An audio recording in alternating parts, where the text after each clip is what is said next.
Vir aqui para mais um vídeo. Eu sou muito fã da franquia de Danganronpa e nessa série eu vou resumir a história dos 3 jogos principais da franquia enquanto eu a jogo. A gameplay que vocês estão vendo foi gravada por mim e eu também estou jogando e editando basicamente tudo. Como eu ainda estou começando a usar o PC e editar vídeo, pode ser que algumas coisas ainda não estejam meio que perfeitas, mas com o tempo eu quero ir melhorando cada vez mais e mais e mais. Então, se vocês tiverem algumas sugestões, alguns feedbacks sobre o resumo ou a edição, pode comentar que eu vou ler tudo e vou tentar melhorar ao máximo. Agora vamos começar com o primeiro capítulo da história de Danganronpa.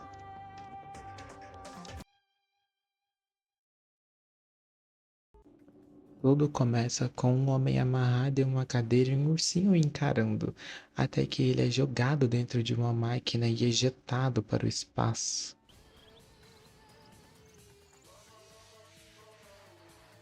E rapidamente cai do mesmo lugar que foi ejetado. A máquina é aberta, onde só aparecem apenas ossos de quem ele foi algum dia. E o ursinho apenas olhando e encarando como se nada tivesse acontecido e achando tudo isso engraçado. Isso é Danganronpa. Tudo começa com um lugar muito importante que nos é apresentado de início. A Academia Hope's-Peak Academy, mais conhecida como Colégio da Esperança. É uma escola, gente, considerada uma das mais privilegiadas do país, sabe? Recebendo apenas estudantes com talentos extraordinários, mais conhecido como os Ultimates, que eu poderia dizer que são classes mais importantes, eu diria, mas vocês vão entender por isso mais pra frente. E nos é apresentado o nosso personagem principal entre os estudantes, Makoto Naegi, um garoto aparentemente comum que foi sorteado no site e tomou uma carta da própria academia para conseguir ingressar lá meio que de graça. Então pode-se dizer que ele é sortudo, né? Ainda mais para entrar numa academia dessa. Enquanto o Makoto estava seguindo até o hall de entrada, ele começou a ficar com a visão meio turva, meio perdida, não sei, e até que ele acaba tendo um leve desmaio, bem logo na entrada. Bem-vindo ao Colégio do Desespero.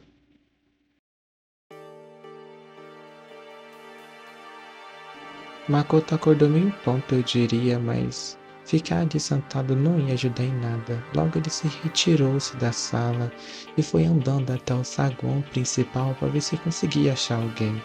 E não é que ele encontrou mesmo algumas pessoas. Até que Makoto encontrou os 15 jovens que estavam mais perdidos que ele e resolveram se apresentar entre si. Ryotaka Ishimaru, Ultimate Monitor Disciplinar, Yoko Fukawa, Ultimate Escritora, Leon Kuara, Ultimate Jogador de Beisebol, Mifumi Yamada, Ultimate Otaku, Sayaka Maizono, Ultimate Idol, Oi Asahina, Ultimate Nadadora, Mondo Oada, Ultimate Líder de Gangue, Yoko Kirigiri, que aparentemente não tem um Ultimate, e Hiro Fujisaki, Ultimate Programadora, Junko Enoshima, Ultimate Modelo, Sakura Ogami, Ultimate Lutadora, Byakuya Togami, Ultimate Herdeiro, Yasuhiro Hagakure, Ultimate Vidente, e por último, mas não menos importante, Celestia Ludenberg, Ultimate Apostadora.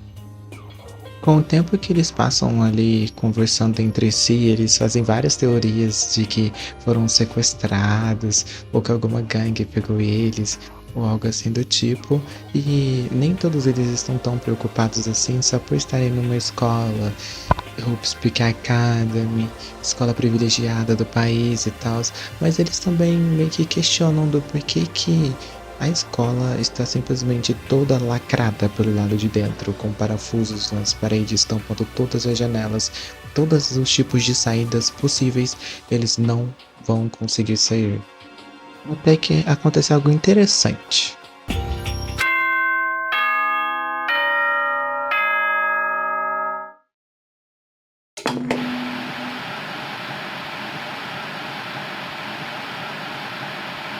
Ahem, ahem. Testing, testing. Mic check, 1, 2. This is a test of the... Am I on? Can everyone hear me? Okay, well then.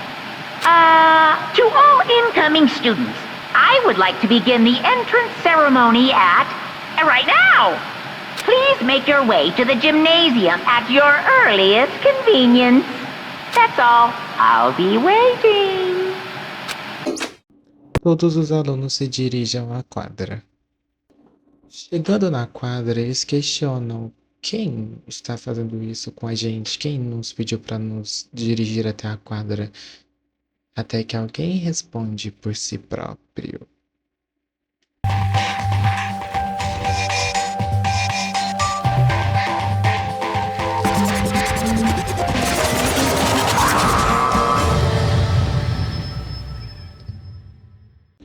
Logo no início, ele se apresenta sendo Monokuma, o diretor da escola. E os alunos recebem um roadbook com regras básicas para sobreviver dentro da escola. Entre elas estão coisas como você não pode sair da academia, tem que respeitar certas áreas da escola, seguir instruções do jogo e afins.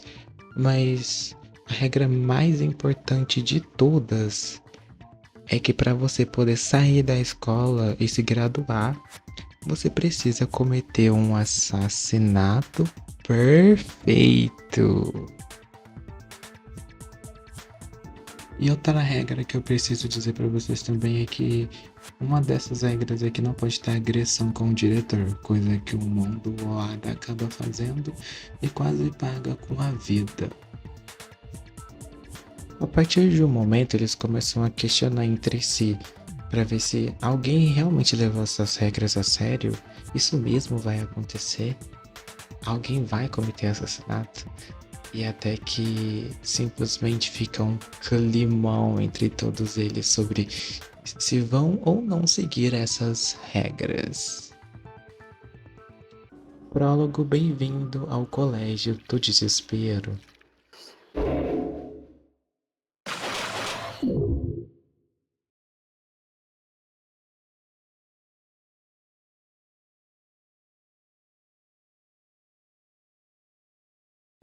Capítulo 1. Livre para matar ou preso para sobreviver. Vida diária.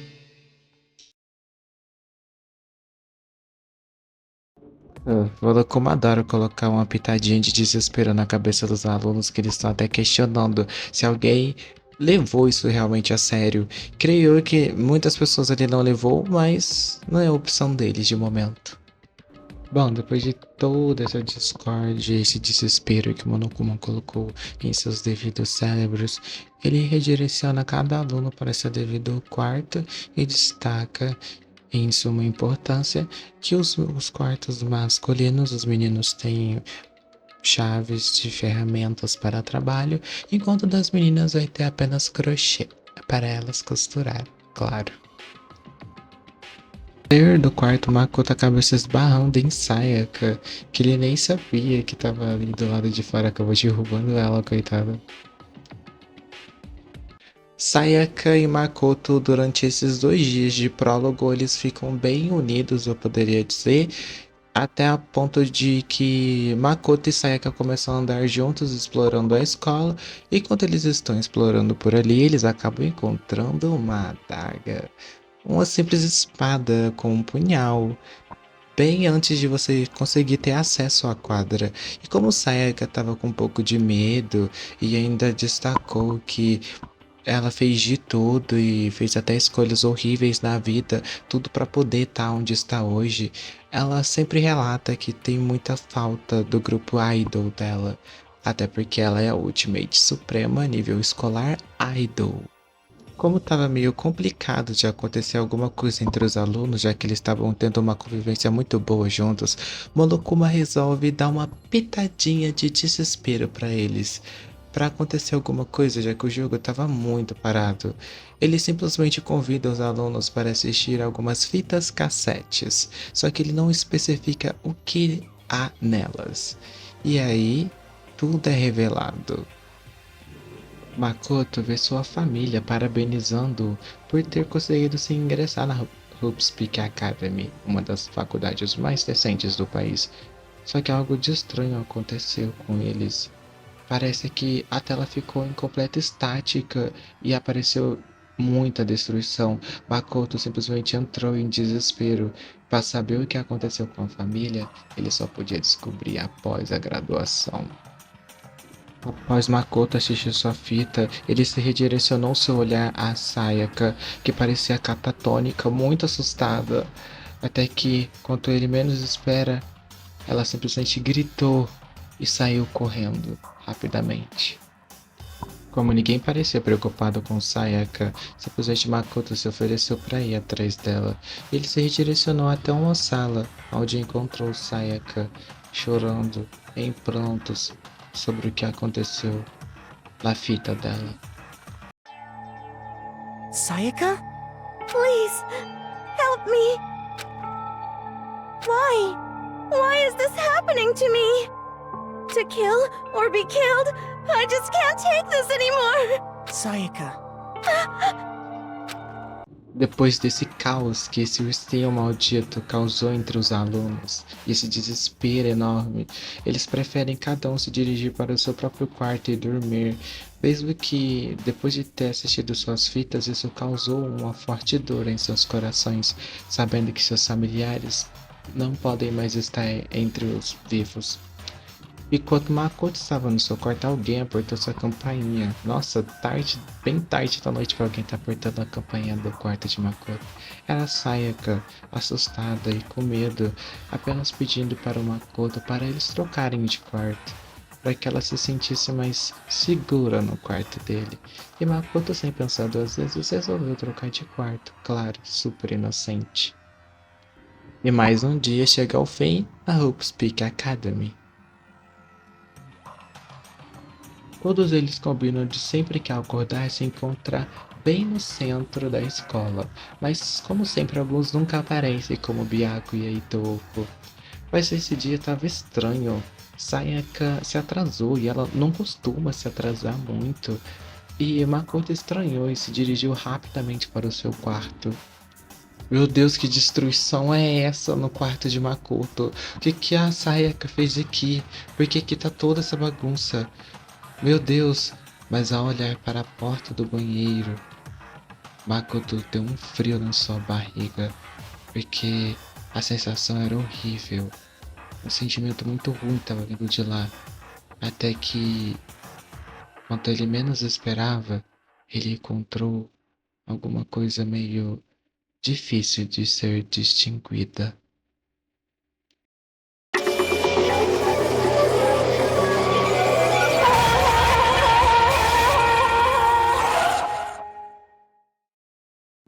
Makoto ficou surpreso e perplexo com a cena. Não conseguia raciocinar direito, até que ele mesmo acabou desmaiando. Capítulo 1: Livre para matar ou preso para sobreviver. Vida mortal.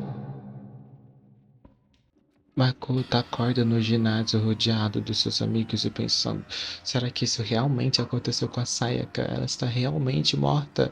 E eles confirmam que sim, a Sayaka está morta. Mas é estranho porque eles pensam: Sayaka morreu no seu quarto, Makoto. Como você não sabia que ela estava morta? A gente sabe que você encontrou, mas é meio complicado. E a discussão entre eles só vai aumentando e aumentando e aumentando. Até que Monokuma simplesmente resolve dizer que para você conseguir se graduar, você realmente precisa descobrir quem acabou cometendo esse crime com a vítima. E simplesmente imoral isso. Ele simplesmente acrescentou essa regra do meio do nada, mas enfim. Para você se graduar, você precisa cometer o crime perfeito e não ser descoberto. Se você conseguir fazer o crime perfeito, você se gradua e consegue sair da escola e todos os seus outros alunos ou amigos vão ser punidos, mas não de alguma forma em específica. Caso os alunos consigam encontrar quem cometeu isso, só vai ser punido a pessoa que acabou tirando a paz dos alunos.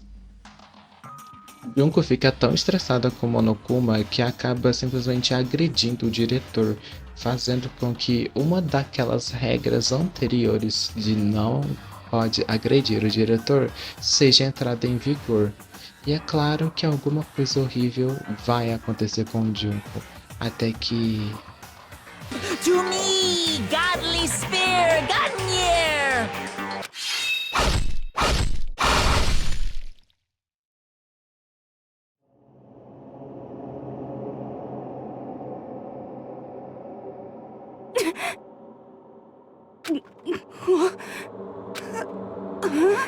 This wasn't supposed to... Why? Me? Junko acaba sendo empalada com várias lâminas no seu corpo, até que todos entram em completo desespero, ressaltando: depois de tudo isso ter acontecido, eles precisam investigar a cena do crime para tentar descobrir quem foi o aluno que acabou tirando a vida de Sayaka. E é aí que tudo começa.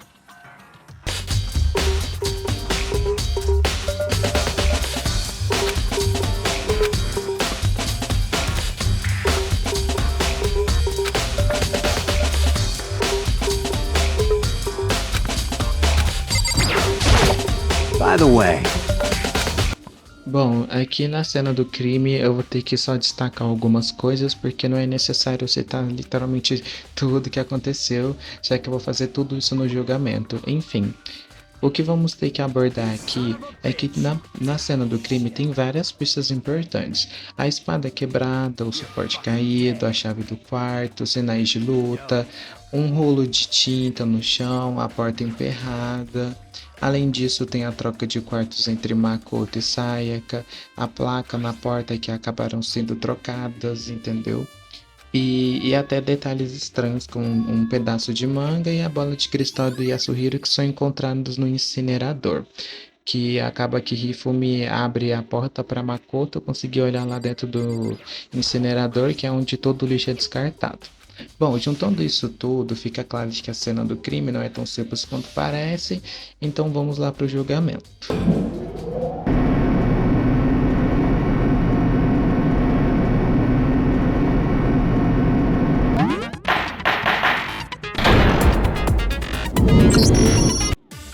A primeira coisa que é dita no julgamento é sobre se Sayaka conseguiu ou não se defender do assassino enquanto ele estava tentando matá-la.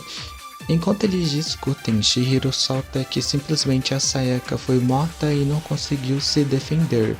É uma pena, pois Chihiro está errado e no final das contas acaba sendo refutado. Bom, e no final das contas, Makoto explica para Chihiro que simplesmente é claro que houve alguma briga no quarto, pois o quarto estava literalmente bagunçadíssimo. Tinha muita coisa fora do lugar, muita coisa jogada e então não tinha como não ter acontecido uma briga. Segunda parte do julgamento é explicado agora qual seria a arma que o assassino usou para matar Sayaka. Sobre a arma do crime, eles julgam que aquilo seja basicamente uma adaga que está presa na barriga de Sayaka, mas todos nós sabemos o que é aquilo, não é mesmo? Aquilo na verdade não é uma adaga, e sim uma faca de cozinha. Logo o mundo ou Ada é refutado e prosseguimos com o julgamento. so the killer used some random knife they had. No, it's wrong.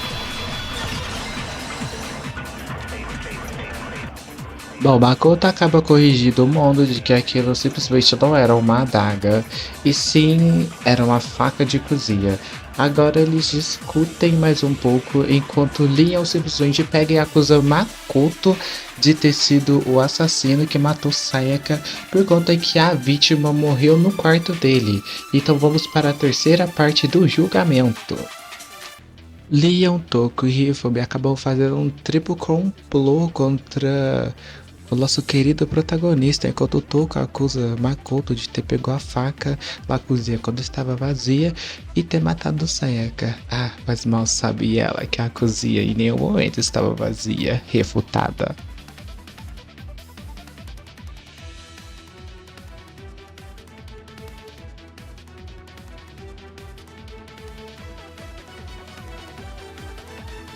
Makoto ressalta que tem uma testemunha que pode provar que ele não pegou a faca. Aoi, porque a Aoi estava na cozinha o tempo todo na noite passada e em nenhum momento ela viu Makoto indo na cozinha pegar a faca. Logo, não foi o Makoto quem pegou a faca. E ela ressalta em seguida que quem pegou a faca na cozinha foi a própria vítima.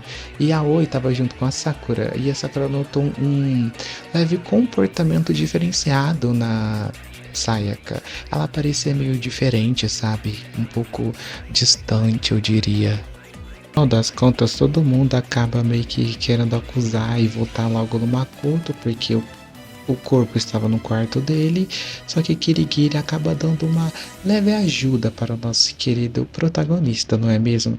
Ela fala que mesmo o quarto sendo do Makoto, o que não tinha no quarto dele, que é onde descobrimos com o anagrama de epiferia, de que na verdade o que não tinha no quarto de Makoto era o seu próprio cabelo.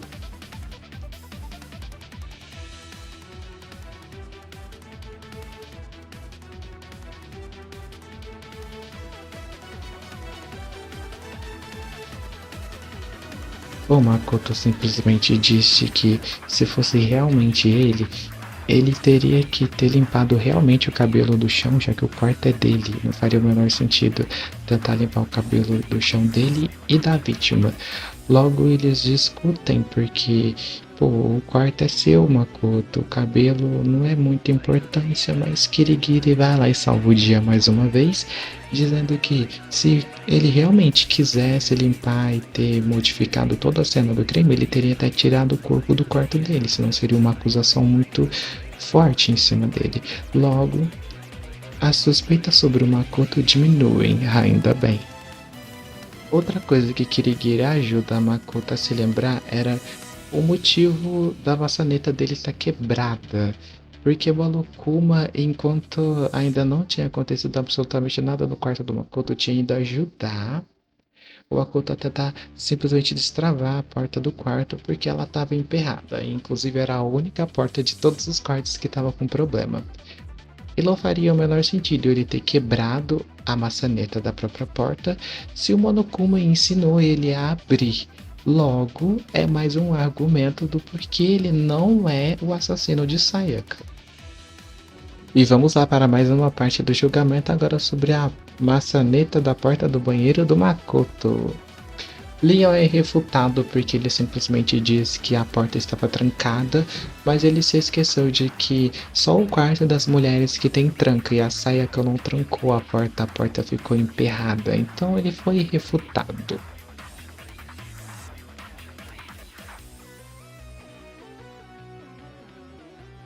Foi aparentemente o assassino não sabia desse fato de que na verdade ele estava no quarto de Makoto e não no quarto de Sayaka.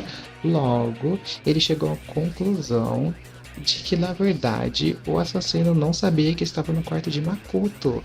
Na cabeça dele ele estava no quarto da Sayaka. Essa parte pode soar um pouco confusa, então vou tentar explicar para vocês. A Sayaka estava no quarto do Makoto com a placa do quarto dela. E o Makoto estava no quarto da Sayaka com a placa do quarto dele. É isso. Makoto não sabia, mas Kirigiri acabou achando simplesmente um papelzinho onde se você colocar ele e riscar, vai ter uma mensagem. A mensagem dizia: quero conversar com você sozinha. Por favor, venha até meu quarto daqui a 5 minutos. Coloque a placa de identificação para você não acabar entrando no quarto errado. Assinado Sayaka Maizano. Makoto fica pensando em algumas possibilidades que poderia ter acontecido com Sayaka, enquanto Yasuhiro simplesmente ressalta de que A pessoa que atacou Sayaka usou a espada primeiro para poder atacá-la. Logo, isso está claramente errado porque a bainha, que é o suporte, está quebrado. Logo, Yasuhiro é refutado. Simplesmente, Makoto disse que não é possível que a espada de treino tenha sido usada, até porque o suporte dela estava quebrado, como se alguém tivesse atingido o suporte dela. Então, nesse caso, é bem capaz de que alguém tenha usado o suporte para se defender e não para atacar. E eles se perguntam, será que foi Sayaka que tentou usar a bainha como autodefesa ou até para tentar matar? Só que não faz muito sentido, até porque só o pulso da Sayaka tá manchado com o ouro que a bainha deixa. Logo, ele chegou à conclusão de que foi a Sayaka, no caso a vítima, que tentou dar o primeiro golpe com a faca. E claramente, no final das contas, não deu nada bom, porque o pulso dela está quebrado e etc. Pouco até ressalta que a Sayaka poderia ter usado a espada, a bainha para poder matar outra pessoa, só que não faz sentido porque a mão dela não estava totalmente suja com o ouro dela, da bainha no caso.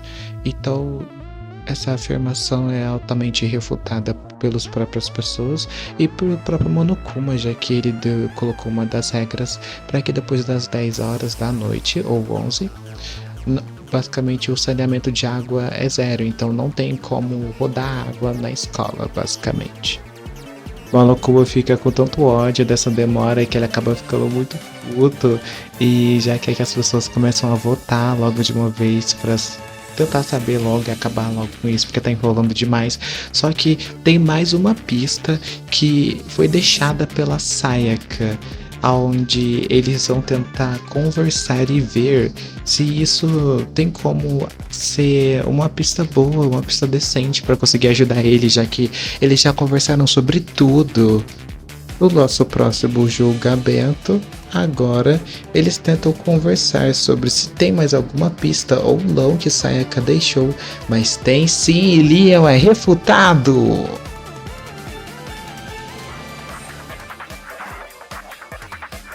Antes de morrer, Sayaka deixou uma pista final na parede.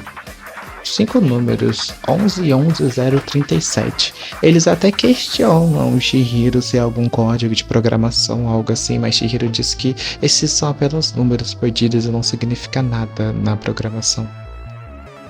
E acaba que eles reunindo forças de não sei onde, eles acabam percebendo de que, na verdade, isso não são números, e se é o nome do assassino escrito de cabeça para baixo.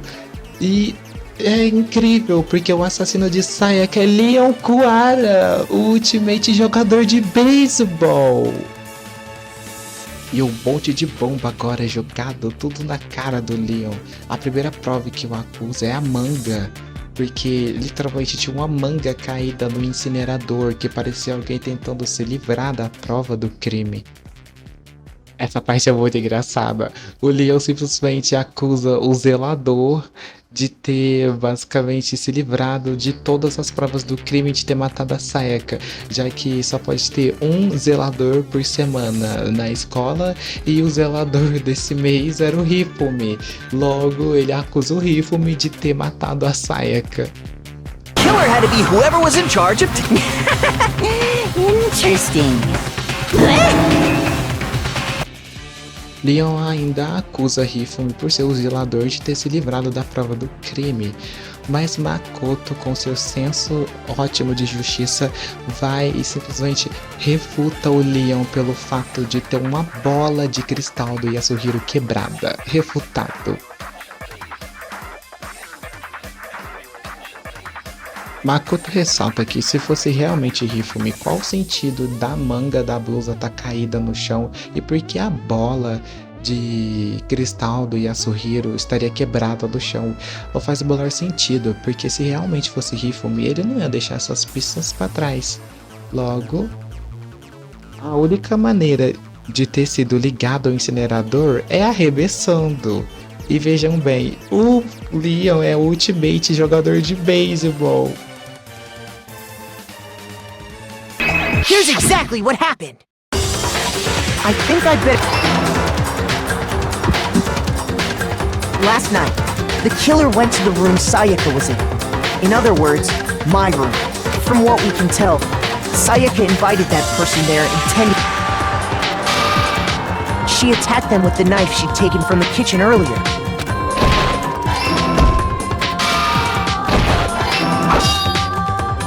But then something happened that she wasn't prepared for.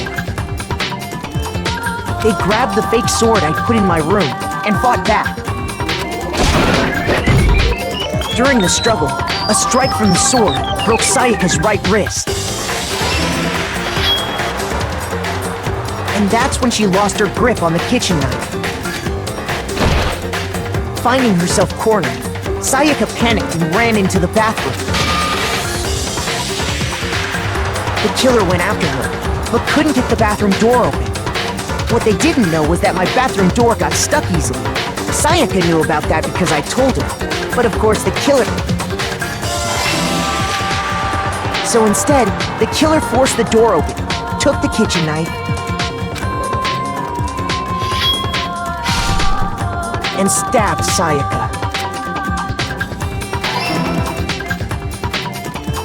But with what strength she had remained, Sayaka left a dying message. To keep the killer from noticing, she wrote it on the wall behind her. And with that, all her strength was gone. With Sayaka dead, the killer quickly First, they took off their shirt. Then they took the lint roller in my room and cleaned up the entire area. They wanted to make sure they got rid of any trace they... Afterwards, the killer headed to the trash. He tried to burn the shirt, but the trash room was blocked off by an especially... So they came up with a plan to use Hero's crystal ball. The killer managed to throw the ball through the gap in the gate for any normal person, and that's because the killer... The crystal ball, thrown with absolute precision, which then quickly roared to life.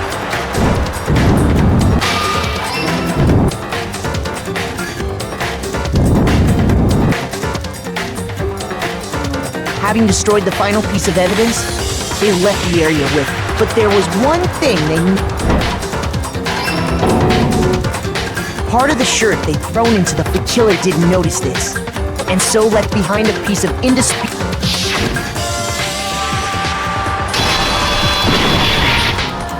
Isn't that right, Leon? Depois de todas as contradições serem expostas, o confronto final começa e deixa no Beto que as últimas tentativas de defesa são totalmente quebradas e a verdade finalmente vem à tona. Do I object? Where's your proof?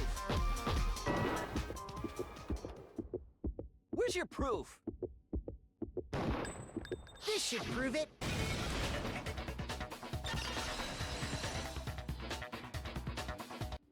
E a última prova que eles encontram no final das contas para acabar com o Leon de vez é que para você ter mexido na maçaneta da porta do quarto do Makoto, você precisaria de ter um estojo de ferramentas, até porque as mulheres estavam com crochês, então não ia ter como mexer. Logo, o assassino já é um personagem masculino, ou seja, é um homem entre eles. E se ele realmente não for o assassino, o kit dele não vai estar usado, o kit dele vai estar normal, inteiro, porque não faz sentido usar nesses 2 dias que eles estão aí. Então o Leon simplesmente entra em completo colapso.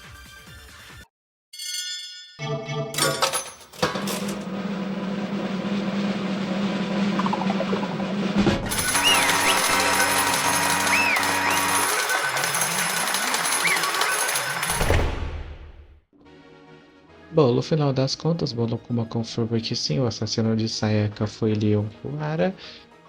E no final das contas, o Makoto fica muito triste porque durante o julgamento ele acabou descobrindo que a Sayaka tinha trocado de quarto com ele porque ela ia assassinar alguém.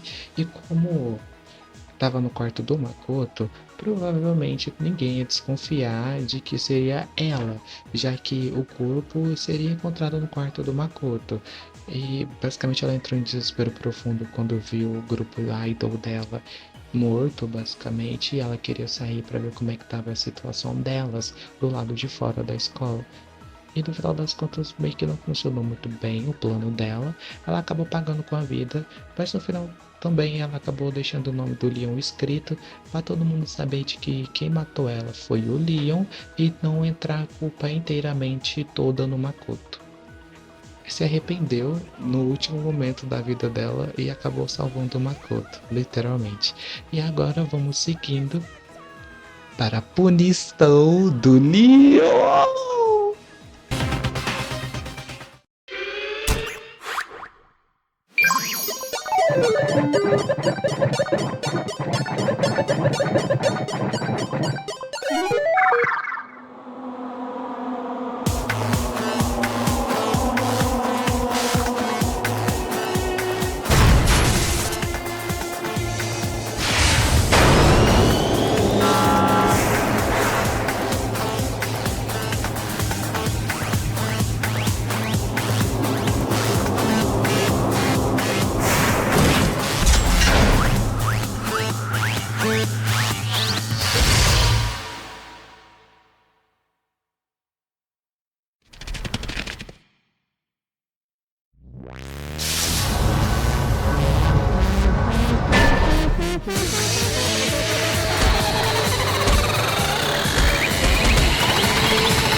Capítulo 1: Livre para matar ou preso para sobreviver?